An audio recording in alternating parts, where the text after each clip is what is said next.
Back to my YouTube channel Josna vlog. എല്ലാവർക്കും എൻ്റെ YouTube ചാനലിലേക്ക് സ്വാഗതം.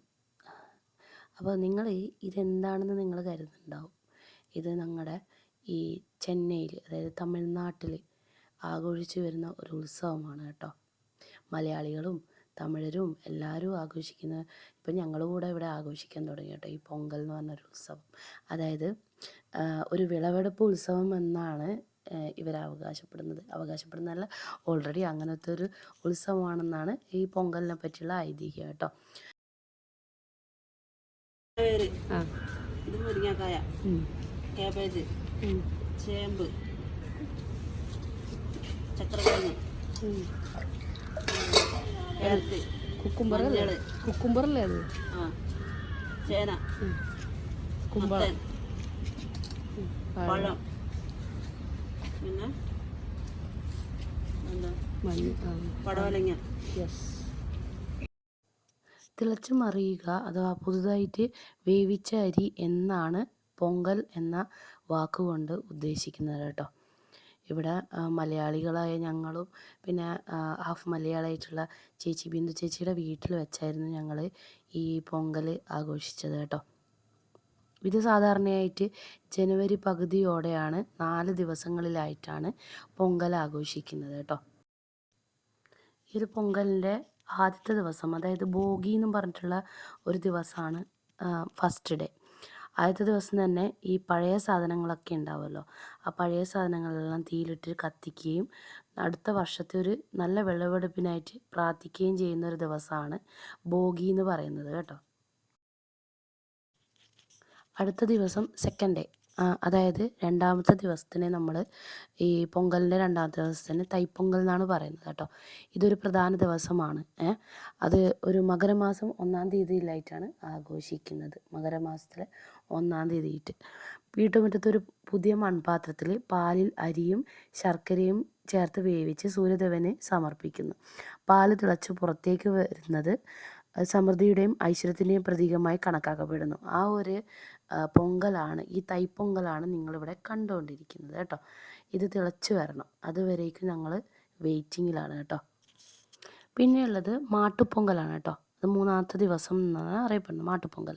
കർഷകരെ സഹായിക്കുന്ന കന്നുകാലികൾക്കായിട്ട് സമർപ്പിക്കുന്ന ഒരു ദിവസമാണ് മാട്ടുപ്പൊങ്കൽ കേട്ടോ. കാലികളെ കുളിപ്പിച്ച് അലങ്കരിച്ചിട്ട് പൂജകൾ നടത്തിയിട്ട് ചെയ്യൂ ഈ ഒരു ദിവസം കേട്ടോ. പിന്നെ അടുത്തെന്ന് പറയുന്നത് കാണും പൊങ്കൽ.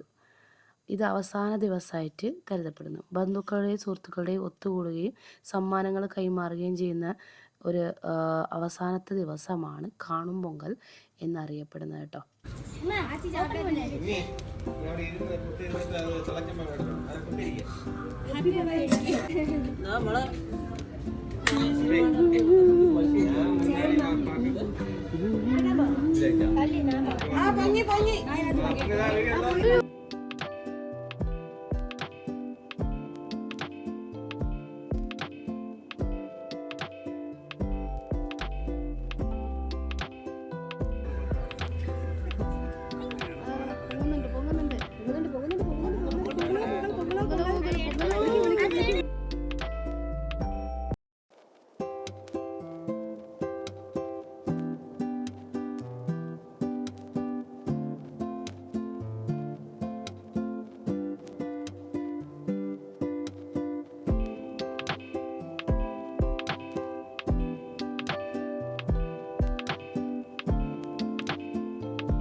അപ്പോൾ ഗേസ് നമ്മുടെ ശർക്കര പൊങ്കൽ ഇവിടെ റെഡി ആയിരിക്കുകയാണ്. നല്ലോണം ഇളക്കണം കേട്ടോ. ഇളക്കി അതിൻ്റെ അടി പിടിക്കാതെ നോക്കണം.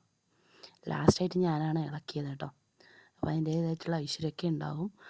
അപ്പോൾ ലാസ്റ്റ് കുറച്ച് നെയ്യ് കൂടെ തൂവിയിട്ട് നമ്മൾ വൈൻഡപ്പ് ചെയ്യുകയാണ് നമ്മുടെ ശർക്കര പൊങ്കൽ. അപ്പോൾ ഇത്രയൊക്കെയാണ് നമ്മുടെ പൊങ്കൽ വിശേഷങ്ങൾ കേട്ടോ. ഈ ഒരു വീഡിയോ എല്ലാവർക്കും ഇഷ്ടമായോ? ഇഷ്ടമായെങ്കിൽ ലൈക്ക് ചെയ്യുക, കമൻറ്റ് ചെയ്യുക, ഷെയർ ചെയ്യുക. പിന്നെ എപ്പോഴും പറയുന്നത് പോലെ സബ്സ്ക്രൈബൊക്കെ ചെയ്യുക കേട്ടോ. പിന്നെ ഈ ഒരു പൊങ്കൽ എല്ലാവരും ഒന്ന് ട്രൈ ചെയ്ത് നോക്കുക. ഈസി പൊങ്കലല്ലേ, ഇതൊക്കെ ഈസി ആയിട്ട് ചെയ്യാൻ പറ്റുന്നതാണ് കേട്ടോ. അപ്പോൾ ഇനി അടുത്തൊരു നല്ലൊരു വീഡിയോ കാണുമ്പോഴേക്കും bye, see you, take care.